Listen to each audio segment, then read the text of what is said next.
In the previous lecture, we learned how to code and design a calculator GUI app using Python and Tkinter. But as we all know, the calculator doesn't perform any tasks in calculation of numbers. So in this lecture, we're going to be looking at how we can add all the various functionalities of our calculator buttons and also have it to do all the various operations. So let's get started. The first thing we're going to do is to have our app display all of these numbers. Meaning, when we click on any of the button here, it's going to show the value inside this input field. So I'm going to create a variable called input_text and set it equals to the string var function. So the string var is used to hold string data in Python and then retrieve it later in our code. So when we click on any of the button here, the string var function is going to help us hold on to that value of the button. And on the section where we defined our input field, we're going to say text variable equals to input_text. Back to where I defined the string variable, I'm going to say expression equals to double quote. So in a few minutes, I'm going to tell you why we are defining the expression variable here. Again, I'm going to create a function. Let's call it button_click. And then in between the parentheses of our function, we're going to give our function a single parameter. Let's call it item, then a column. And then I'm going to call the global keyword. And then pass in our expression variable.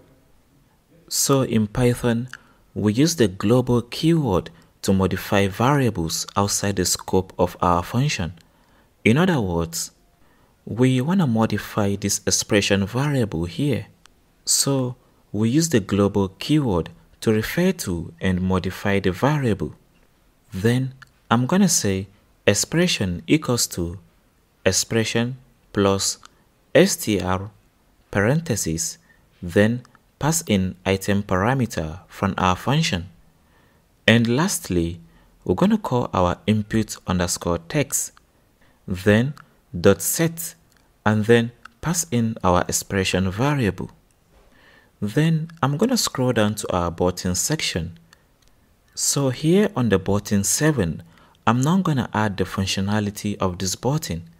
In other words, when we click on the button 7, then it's going to display the value 7 inside our input field. So I'm going to add a comma, then say command equals to lambda, then a column, and then call our button_click function. And finally, in between the parentheses, I'm going to pass in the value 7. So we use this command here in Tkinter to add the functionalities of buttons. And all the functionalities of that button is going to be inside a function which is created as button_click. And you might be wondering about this lambda here. And what this actually means is that the lambda is an anonymous function, meaning a function without a name. Also, this function can take any number of arguments, unlike the normal functions that evaluate and return only one expression.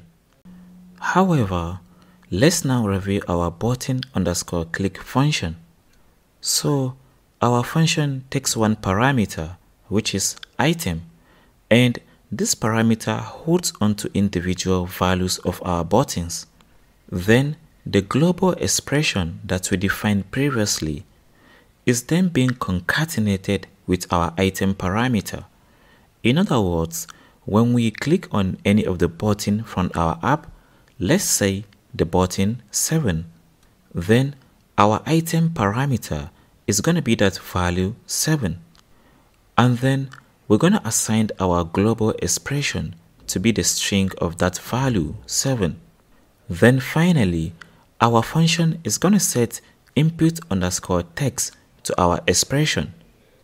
If you remember, the input underscore text is the string variable we defined previously, which is a function that holds onto data in Python and then pass it as text variable to our input underscore field. So we say text variable equals to input underscore text. So let's now run the code and test our app. When we click on the button 7, we can see that the value 7 is being added inside our input field, which is pretty awesome, right? Again, when we press on this button, the button underscore click function continuously keeps updating our input field whenever we press this button. So now, let's start adding the functionalities of the rest of our buttons. So, after the button 7, we're going to add the function for the button 8. Then, I'm going to say command equals to the lambda function, then a colon, and then we're going to call our button underscore click function. In between the parentheses, we're going to pass in the value 8. So for the button 9, I'm going to copy this command statement and then a comma and then paste our command statement. Finally, I'm going to change the value inside the parentheses from 8 to 9. Again, for the multiplication button, I'm also going to add a comma and then paste our command statement. So instead of the value 8, I'm going to pass in a single quote and then the multiplication symbol. So to add the functionalities for button's third row, I'm going to use the multiple cursor. So hold the Alt key and then click on the button 5, 6, and then the minus symbol. Now we can add multiple code at the same time. So I'm going to add a comma and then paste in our command function. Then I'm also going to erase the values inside the parentheses.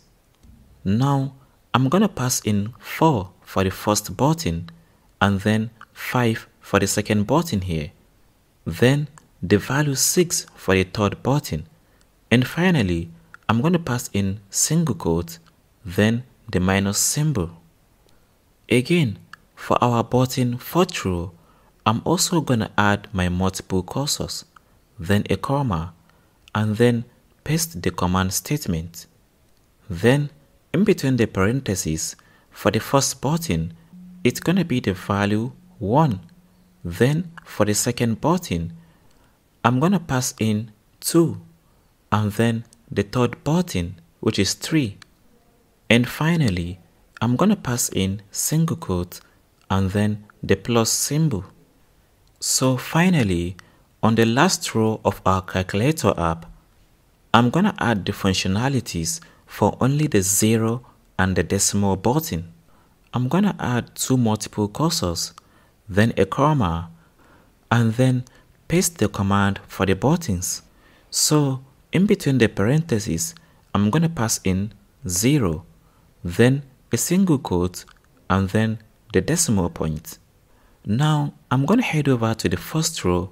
So on this row, I'm going to add the functionality for only the division symbol. So I'm going to add a comma and then paste our command statement. Then change the value of 8 to single quote, then the division symbol. However, now that we've added the functionalities for most of our buttons, let's now run the code and have a look. So, as you can see, all our buttons are now passing its values to our input field here at the top.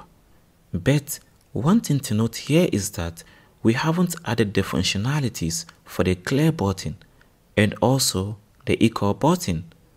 So let's go ahead and do that. So for the clear button, we're going to create a separate function for that. But before doing that, I'm going to create a comment. Let's call it function to clear the input field. Then define a new function called button_clear, then parentheses. Our function is not going to take any parameter, then a column, and then we're going to refer our global expression. Then set the value of expression equals to an empty string. And finally, we're going to say input_text.set, and then also pass in an empty string. So the button clear function we just created will clear our input field by setting the value of input_text to an empty string. So now that we've created our clear function, let's now pass it as a command to the clear button of our calculator app. So on the first row where we created our clear button, I'm gonna add a comma and then pass in command equals to the lambda keyword and add a column. Then finally, I'm gonna call our button_clear function.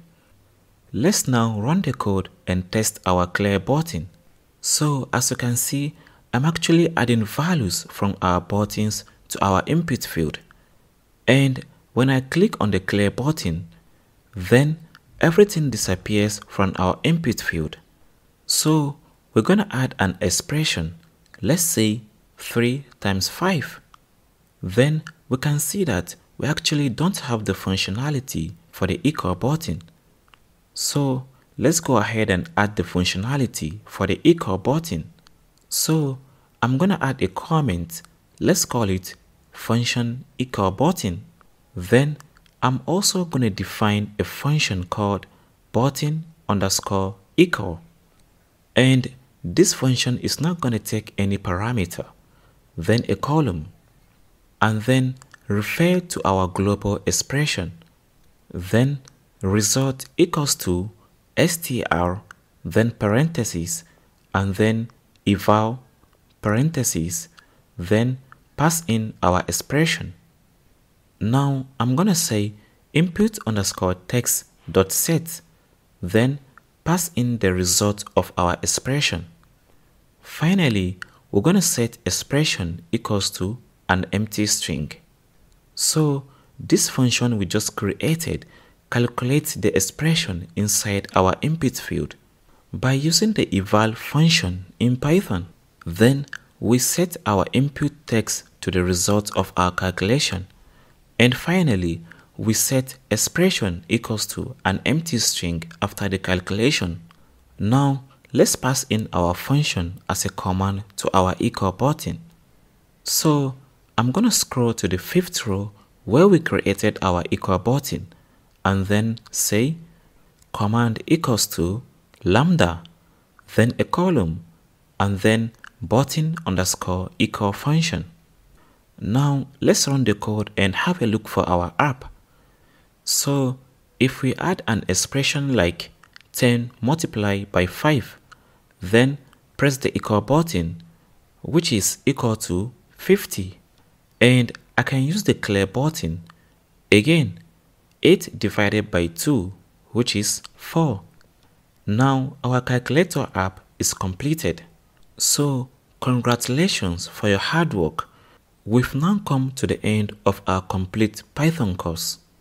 And you can find the complete source code for this calculator app on my GitHub page. And I'll also drop the link to the repository in the video description below.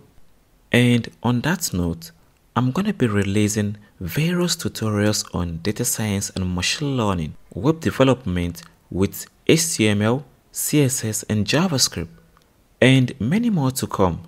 So make sure to hit the subscribe button for these upcoming tutorials. See you next time, and as always, take care.